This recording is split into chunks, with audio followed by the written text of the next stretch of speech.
Introduction. The U.S. Supreme Court just wrapped up its term, and guess who came out on top again? Donald Trump. This isn't just one win, it's a series of victories that could really shake things up for his presidency. Limiting judicial power. On the very last day of their rulings, the Supreme Court handed Trump a big win. They've made it harder for judges to block his policies across the entire country. Think of it as a reset button on the power dynamic between the courts and the president. This decision came about because Trump's administration asked the Supreme Court to limit universal injunctions. These are those broad orders from federal judges that can stop a policy nationwide, like his executive order on birthright citizenship. According to legal experts like Paul Rosenzweig, who worked in George W. Bush's administration, this ruling systematically weakened judicial oversight and strengthened executive discretion. Basically, it gives the executive branch more power. So, what does this new ruling mean? It says that judges should generally only grant relief to the specific people or groups who brought the lawsuit. However, it doesn't mean Trump's birthright citizenship directive can be put into action immediately. Instead, the lower courts need to take another look at how broad their previous orders were. This specific ruling was written by Justice Amy Coney Barrett, one of the 3 conservative justices Trump appointed during his first term in office. Trump's favorable rulings. Trump has seen a series of favorable rulings from the Supreme Court since beginning his second term in office this January. For example, the court has allowed his administration to restart deporting migrants to countries other than their own, even without giving them a chance to explain the dangers they might face. They also ended the temporary legal status for hundreds of thousands of migrants who were granted it for humanitarian reasons. And there's more. The court allowed Trump's ban on transgender people in the military to go forward.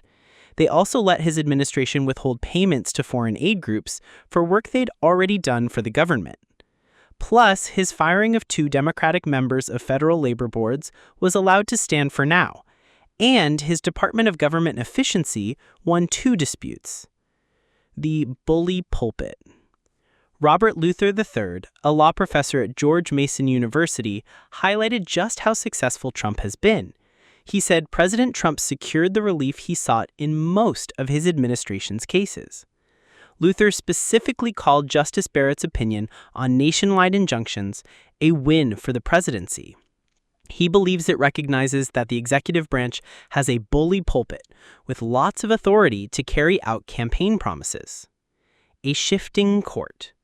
It's worth noting that in many of the big decisions this term, the 3 liberal justices were once again in the minority. This is a common theme as the court, under Chief Justice Roberts, continues to move American law to the right. Luther even stated that the court's 3 most liberal justices are less relevant now than at any earlier point in the Roberts court when it comes to their impact on legal decisions. Many of the cases involving Trump's administration policies this year came to the court as emergency filings, rather than going through the usual long process. Oral arguments were only held for the birthright citizenship case, and even then, the focus was not on whether Trump's action was legal, but on what the judges did when they found it was likely unconstitutional. Daniel Lyons, a professor at Boston College Law School, observed that one theme is the court's struggle to keep pace with a faster-moving legal world, especially as the Trump administration tests the outer boundaries of its powers. Other key rulings. Beyond the Trump-specific cases, the court made other significant decisions this term. They sided with a Republican-backed ban in Tennessee on gender-affirming medical care for transgender minors. They also supported South Carolina's plan to cut off public funding to Planned Parenthood, which provides reproductive health care and abortion services. And they made it easier to bring legal claims from individuals who believe they've been discriminated against for being a part of a majority group, often referred to as reverse discrimination. In other cases, the court protected 2 American gun companies from a lawsuit from the Mexican government, which accused them of helping illegal firearms trafficking to drug cartels. They also allowed parents to opt elementary school children out of classes where storybooks with LGBT characters are read. Not the court's role. Loyola Law School professor Jessica Levinson pointed out that in several cases involving federal laws, the justices sent a clear message. If people aren't happy with the outcome, they need to take it up with Congress. Levinson explained that the court is implicitly saying that's Congress's problem to fix, and it's not the court's role to solve those issues. This is actually the second year in a row that the court has ended its term with a major win for Trump. On July 1, 2024, they ruled for the first time that presidents have some immunity from prosecution for official acts, a significant but limited protection.